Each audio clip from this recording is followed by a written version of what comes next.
Sudah pasti ini sasaran kreator termasuk saya. Jumlah viewers bertambah, durasi tonton meningkat, jumlah subscriber juga bertambah.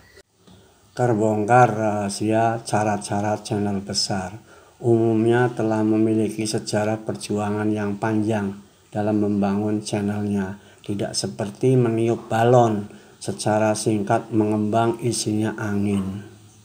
Cara-cara channel besar antara lain eksperimen dan analisa, mempelajari minat audiens, mendayagunakan angka-angka di analisis. Efek kualitas thumbnail pun menjadi perhatian, sehingga di thumbnail dibikin kalimat yang membuat penasaran audiens, karena thumbnail adalah pintu gerbang untuk audiens masuk. Konten video selaras dengan thumbnail, karena di thumbnail sudah menjanjikan, sehingga di konten videonya pun harus menepati janjinya. Senantiasa meningkatkan kualitas komentar, karena untuk menjalin hubungan secara emosional dengan audiens, berilah komentar-komentar yang menarik, yang nyaman dibaca, yang membangkitkan gairah untuk berkarya, yang memberi semangat. Bisa dilengkapi dengan komentar-komentar yang bersifat konstruktif. Satu hal yang mesti diingat dalam memberikan komentar, hindari meminta di-sub balik atau ditonton balik. Ini berakibat channel kita sendiri yang nantinya akan sulit berkembang. Pastikan bahwa update penyesuaian channel agar audiens mendapatkan info terkini.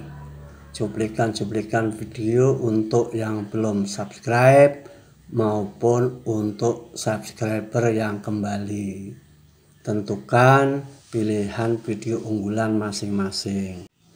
Tema konten memiliki irisan antara video yang satu dengan video yang lain. Kenapa? Untuk menjawab kebutuhan audiens ketika audiens telah menonton video sebelumnya.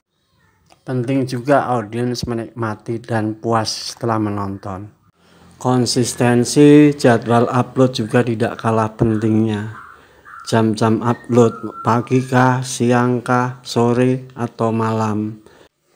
1 hari sekali, 2 hari sekali, atau seminggu sekali, atau sebulan sekali.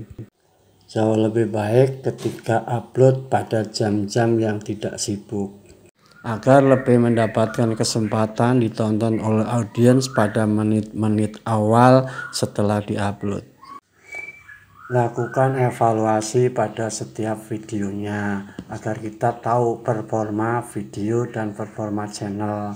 Performa video terutama pada detik-detik awal, apakah penonton menonton terus atau tidak, apakah audiens menikmati atau tidak, suka atau tidak suka, apakah time watch-nya meningkat, apakah durasi tontonnya meningkat. Kurangi ajakan subscribe, like, dan komen. Yakin saja kalau konten kita memberi manfaat, otomatis akan mendapatkan subscriber yang benar-benar setia dan ikhlas serta menyukai video kita. Untuk itu mari kita senantiasa bekerja dan berkarya dengan sebaik-baiknya. Demikian pemirsa, sahabat saya dimanapun berada, apabila cocok boleh diberikan like, komen, subscribe, dan share. Terima kasih, semoga memberi manfaat.